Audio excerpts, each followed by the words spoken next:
Want to get your sense on, if you were going to go out and poll corporate America right now, what you think they would be saying. They'd be saying, oh, my God, you got to get your bonus right now. If you want a pay increase, you better do it right now. We've been testing this. 2/3 of Americans would put a limit on how much CEOs can make, that they cannot make more than 20 times what their least funded employee would make, and the Democrats are playing into that. Support for tax increases. Just go back to 1984, when candidates would not admit that they were supporting tax increases. They all stood up and said, let's hit them, let's choke the rich. And if I'm a CEO, I'm scared today. Hey, Frank, I know you said it a little tongue-in-cheek, but if anybody's thinking, I got to get my bonus today, guess what? That puts you in the crosshairs. Anybody who gets a big payout today is going to be front and center for all of these candidates. But you better do it now, because by the 1st of January, and by the way, it's not tongue-in-cheek, it's real. The idea of income inequality, wealth inequality is a bigger issue among Democrats than it has ever been. I agree. I just think it's too late. But is it a winning argument?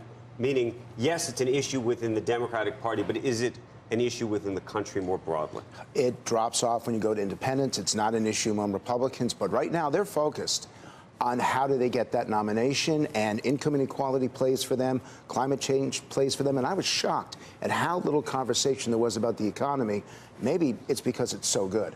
Who was the strongest candidate you saw out there? I got two winners here. I got Elizabeth Warren because she clearly knows the policies, and I know you must hate that.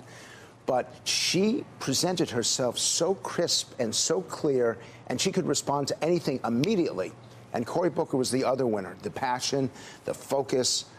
That was his best performance of the campaign so far. Okay, I want to show you some clips of some of the more particularly important moments. Here's a moment from the beginning of the debate last night from Elizabeth Warren. It has been far too long that the monopolies have been making the campaign contributions, have been funding the super PACs, have been out there making sure that their influence is heard and felt in every single decision that gets made in Washington. Where I want to start this is I want to return government to the people, and that means calling out the names of the monopolists and saying I have the courage to go after them.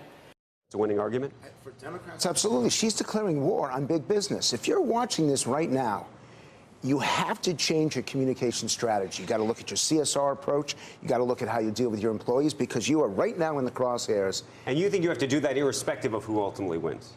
On the Democratic side, you are ground zero if you're a big business, and they want your head. Why shouldn't this be akin to what we saw when you had 18 Republicans pushing everyone right, where you couldn't come in there to win the nomination? You almost had to lose the general election.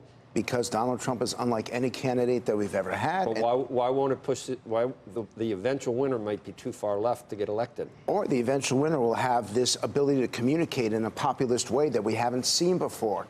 Our public opinion is changing over the last 10 years. We are becoming more hostile to the wealthy, more hostile to business at the moment that the economy is the strongest. Okay, let me show you another clip from last night. This is Cory Booker when asked about the debate in the Democratic Party about the role of corporations. I will single out companies like Halliburton or Amazon that pay nothing in taxes and our need to change that. And when it comes to antitrust law, what I will do is, number one, appoint judges that will enforce it. Number two, have a DOJ and a Federal Trade Commission that will go through the processes necessary to check this kind of corporate concentration. At the end of the day, we have too much of a problem with corporate power growing. Again, winning argument to go after Amazon? I would not have attacked Amazon. By the way, the president's also attacked Amazon. So this is almost bipartisan at this point. Okay, but Amazon is one of the most popular, one of the most credible companies on the face of the earth. Americans like it. They get cheap products, cheap services. So you think even Democrats hear the word Amazon and they say, what are you doing? I think when people hear the word Amazon, they think, why don't you attack something like Facebook? Why don't you go after Facebook rather than Amazon? Okay, let's finally show you a spar of the night between Beto O'Rourke and Julian Castro. Check it out. Some of us on this stage have called to end that section, to terminate it. Some, like Congressman O'Rourke, have not. And I want to challenge all of the candidates to do that.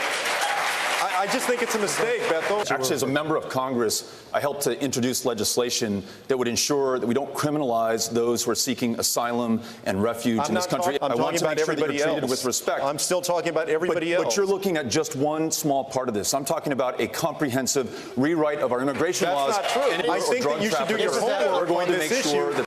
Okay, who won that debate? A lot of people, by the way, apparently on Google last night checking out Castro. Yes. Trying to figure out who he is. And if you asked me to pick a third winner, I would pick Castro. If you asked me to pick a loser, I would pick O'Rourke. And that exchange is one of the reasons why. Voters don't like a food fight. They don't want to see people talking over each other. They want to see intensity and passion, but not where it's rude. And they would have thought that that was rude. Seriously? Yes. After what we saw in the Republican debates, I mean, you have to stand out, right? You have to say something that is going to make you stand out. And by the way, Congressman Delaney. You have that many people on stage? Yes, but if you sit there and keep trying to interrupt and interrupt and interrupt, in the end, all they remember you for is interrupting. They don't remember anything that you've said. Given what appears to be a quite successful economy, at least thus far, can any of these folks run on the economy? What they're going to do is not run on the economy. They're going to run on CEO pay. They're going to run on companies being too big and not caring. And that's about a winning people. issue because ultimately it does, I would argue, to some degree, trickle down to the economy. Why did they spend so much time, 2 hours, so much time on issues other than the economy? It's because the economy is weakest for them. When all is said and done, if we have a strong economy in 2020, Trump is hard to beat. But does socialism play? People talk about socialism, democratic socialism. Does that actually play? Does that work? 40% of Americans now would choose socialism over capitalism. 40%. And it's not that socialism is powerful, it's that capitalism to the public is failing. Capitalism represents Wall Street, it represents wealth. If you talk about economic freedom, I say this to every corporate CEO and every communicator, if you continue to defend capitalism, you're going to get crushed. But if you're defending economic freedom, that small business... We're just talking about a word choice now. Economic freedom versus capitalism. Word choice matters. You haven't figured that out?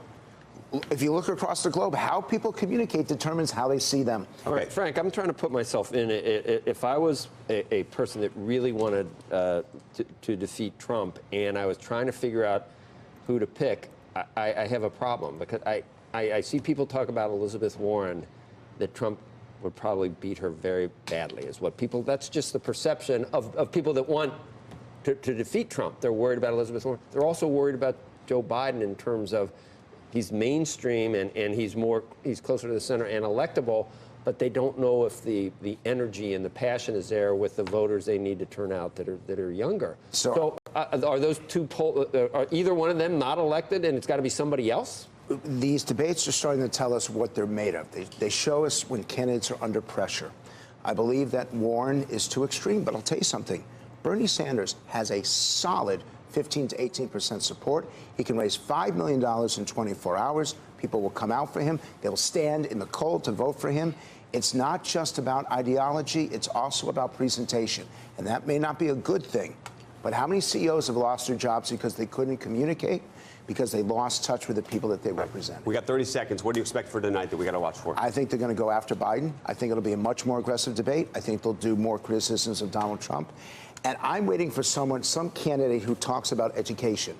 Because if you want to talk about all these issues and the impact that they have, even socialism, if you get a good education, socialism is not a problem. Okay, Frank Luntz, you're going to come on back and we're going to do this all over again, right? Yes. Okay, good. It's great to see you.